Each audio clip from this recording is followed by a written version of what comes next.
After a few weeks' break from sightseeing and traveling to Germany, I finally headed out to Nuremberg in Bavaria. With the €9 ticket, it's almost free for me to travel around Germany at the moment, provided I take the regional trains and not the high-speed ICE ones. I spent a little time in Nuremberg train station, accessing the Wi-Fi and checking out this mural and the vast expanse of the station.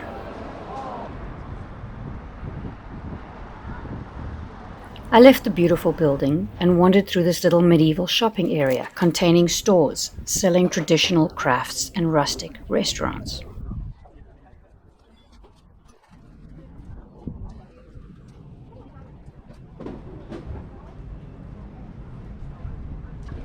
My first stop was the St. Lorenz Medieval Church. The two towers mirror St. Sebald, which we will head to shortly. And the facade reflects the wealth of the Nuremberg citizens. The nave of the church was completed around 1400, and you can see the angelic salutation carving by Veit Stoss suspended from the ceiling.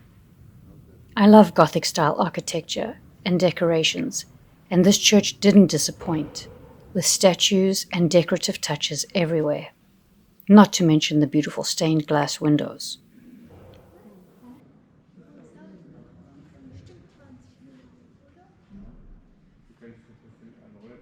It was then on to Hauptmarkt, or main market, just in time to hear the beautiful bells of Frauenkirche, where a crowd had gathered to watch.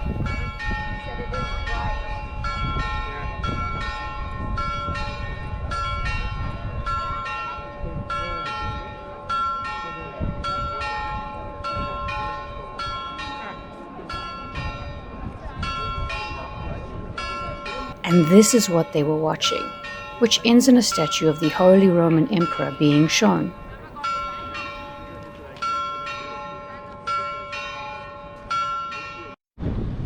Then it was time to marvel at some of the buildings I passed on my way to St. Sebald Church, another of the famous medieval churches in the city.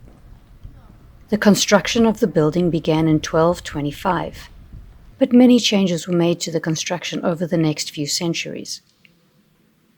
The rib vault ceilings, statues, and stained glass windows were lovely, and I took some time investigating them all.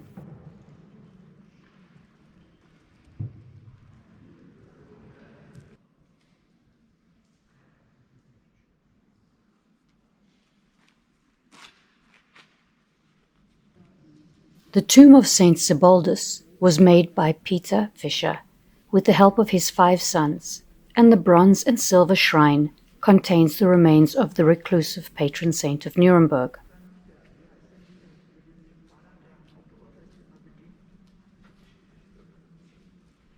Back in the Hauptmarkt, you can find the Schöne Brunnen, or Beautiful Fountain, a 19-meter 14th century structure in the square. The 40 colorful figures that adorn the fountain represent the worldview of the Holy Roman Empire.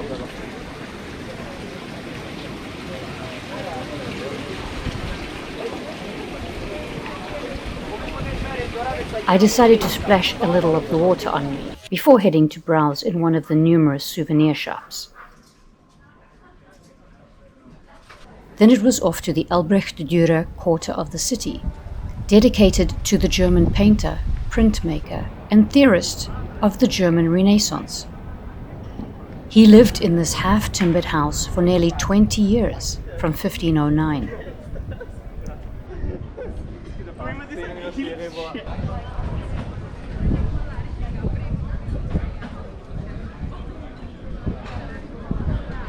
This square, surrounded by restaurants, is also where I accessed the Imperial Castle of Nuremberg.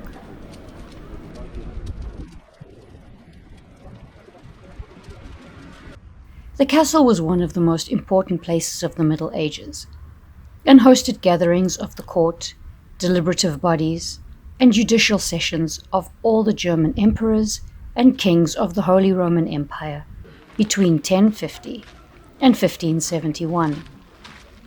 Emperor Friedrich I Barbarossa and his successors built one of the largest and most magnificent castle complexes of the empire on the Western Rock.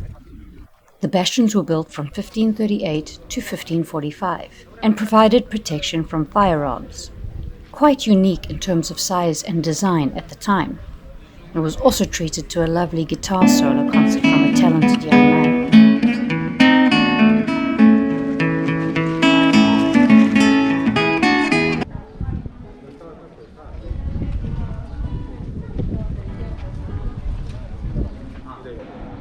The view of Nuremberg from up here was lovely.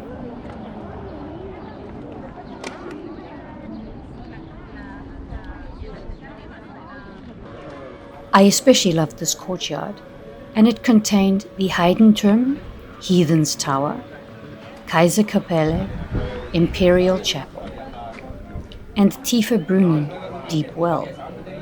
The half-timbered houses with their red and maroon trims appealed to me immensely, and I found the flowers spilling over the window boxes to be a lovely touch.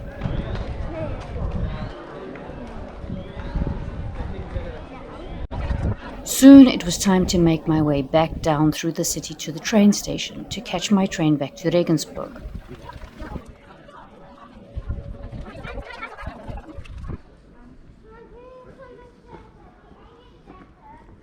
With a last look at the castle and another shot of St. Sebald's, I headed home.